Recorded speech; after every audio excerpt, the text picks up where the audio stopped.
Coucou la famille, bienvenue sur la chaîne. Heureux de vous retrouver aujourd'hui pour une nouvelle vidéo. Bien sûr, avant de rentrer dans le vif du sujet, j'invite tous ceux et celles qui aiment le contenu à liker et à partager la vidéo avec votre entourage. Alors, avant de débriefer la performance globale du Real Madrid, on va bien sûr souligner la performance individuelle de Kylian Mbappé aujourd'hui qui termine le match avec son premier triplé sous les couleurs du Real Madrid. Et comment vous dire que moi j'ai juste une chose à dire, c'est qu'il a compris. Il a compris son rôle au niveau du Real Madrid.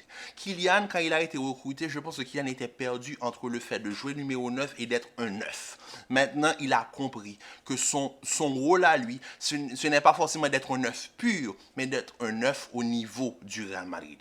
Parce que le fait est que, oui, c'est vrai que le poste, ça définit quelque chose. Quand on te dit 9, tu vois tout de suite un joueur un joueur ou un target forward, tu vois toujours comment il disait, un pivot game. Tu vois toujours le gars, tu dois chercher en première intention. C'est pas le gars que tu vas vraiment trouver dans la construction. C'est le gars qui est là surtout pour jouer en déviation, etc. Donc je pense qu'il était perdu entre le fait d'être un neuf et d'être un neuf au Real Madrid. Parce que au Real Madrid, quand tu vois le talent qu'il y a, surtout au niveau du secteur offensif, et je compte Bellingham au niveau du secteur offensif, tu vois que le fait d'être un pivot n'est pas forcément la bonne chose. Tu dois bouger, tu dois créer, tu dois prendre l'espace, tu dois prendre l'espace que les autres vont créer.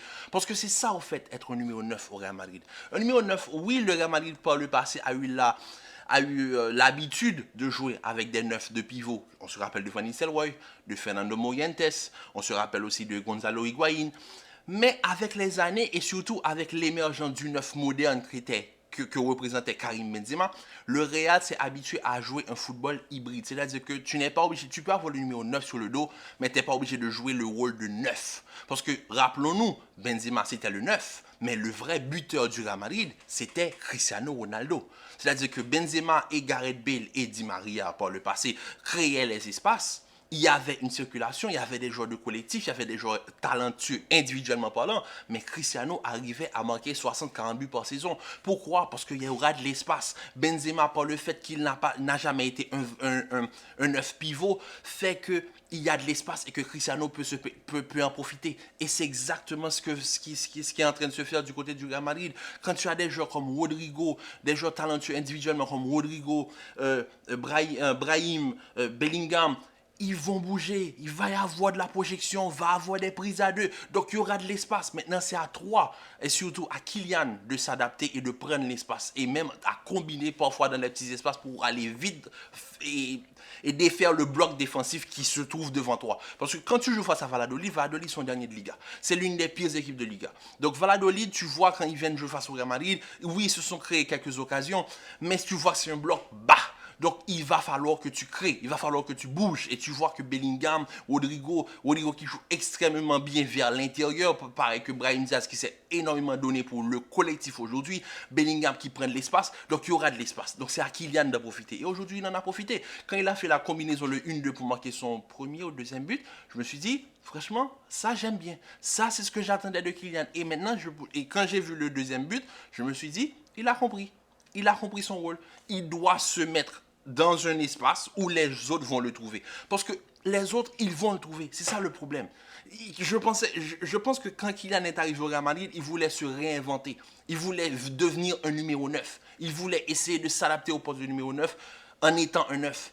Mais tu peux être un 9 pur, mais être un 9 au niveau du Real Madrid, c'est un tout autre métier. Et je pense qu'il en a compris. Il a compris et maintenant, il est devenu le numéro 9 que le Real avait besoin. Donc maintenant, Kylian Mbappé, premier triplé. Kylian Mbappé a 15 buts. Kylian Mbappé a un but de Robert Lewandowski. Maintenant, Kylian Mbappé rentre dans la course pour le Pichichi. C'est Kylian Lewandowski à 16. Kylian est à 15. Je pense que Rafinha est à 11. Il a mis une tempête à Rafinha. Bon, bref, voilà. Kylian Mbappé peut-être potentiellement dans la liste pour le prochain Ballon d'Or parce que Kylian Mbappé, avec 15 buts, est à 4 buts de Mohamed Salah, qui est quand même favori pour le Ballon d'Or quand même. Il faut se le dire. Kylian, en comprenant son rôle au Real Madrid, il est reparti pour dominer là. Non, là il n'est pas reparti pour dominer, mais il va dominer là, parce que là, il a compris. C'est la seule phrase qui peut ressortir de ce match. Il a compris.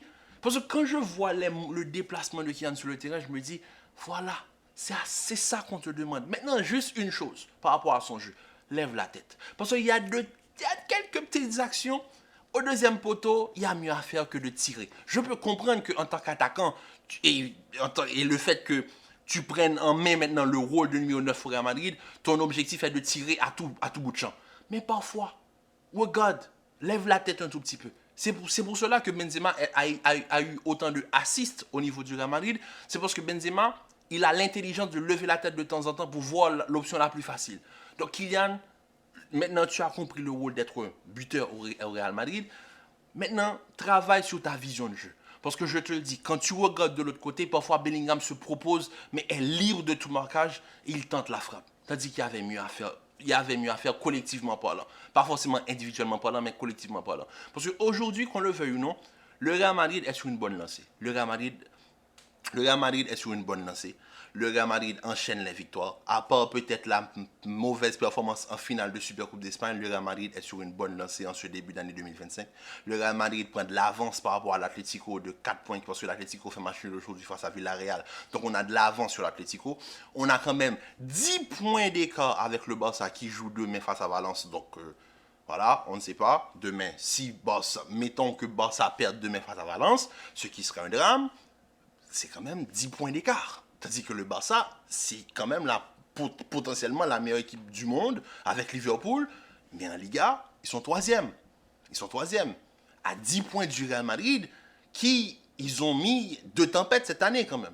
Donc, c'est juste pour vous dire que la Liga, ça se joue sur les petits matchs aussi. Collectivement parlant, après la performance de Kylian Mbappé, on a quand même eu une bonne équipe du Real Madrid. Un Thibaut Courtois solide sur sa ligne. Rudiger, Tchouaméni en défense centrale. Ça passe face aux petites équipes. Mais on le sait très bien que Tchouaméni face à des grandes équipes, ça peut poser problème. Mais Tchouaméni, j'ai bien aimé son match aujourd'hui. Fran Garcia, franchement, moi je n'arrêterai jamais de me battre pour Fran Garcia parce que je pense que Fran Garcia a sa place au Real Madrid et Fran Garcia mérite tout le temps de jeu qu'il a aujourd'hui. Du côté droit, Asensio, je pense que Asensio, comme je l'ai dit, il est encore jeune. Je ne l'aurais pas baladé autant. Mais bon, Asensio, il a fait un match plutôt correct sur le côté droit. Juste un peu, le petit reproche que je peux faire à Asensio, c'est un excès d'engagement. Mais bon, il est encore jeune, il doit apprendre. Ne vous inquiétez pas, Asensio pour moi a un futur au niveau du Real Madrid.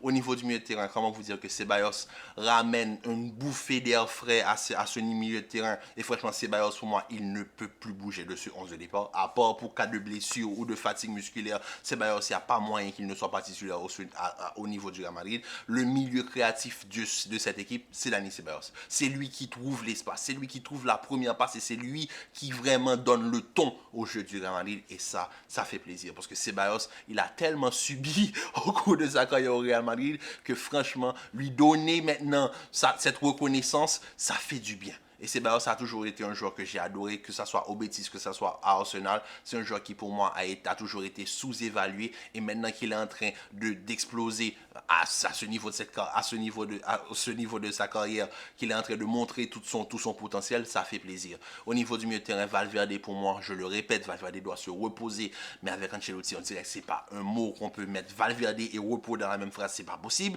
Bellingham aujourd'hui, j'ai bien aimé son match, mais franchement Bellingham c'est le milieu moderne par excellence. Il peut tout faire, 8-6-10, il défend, il attaque, il combine, techniquement il est très fort, son jeu de passe est très bon, il a très peu de déchets.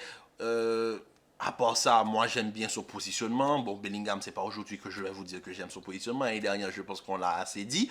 Au niveau de l'attaque, à part Brahim, qui franchement aujourd'hui c'était Casper le fantôme sur le terrain, je l'ai pas vu.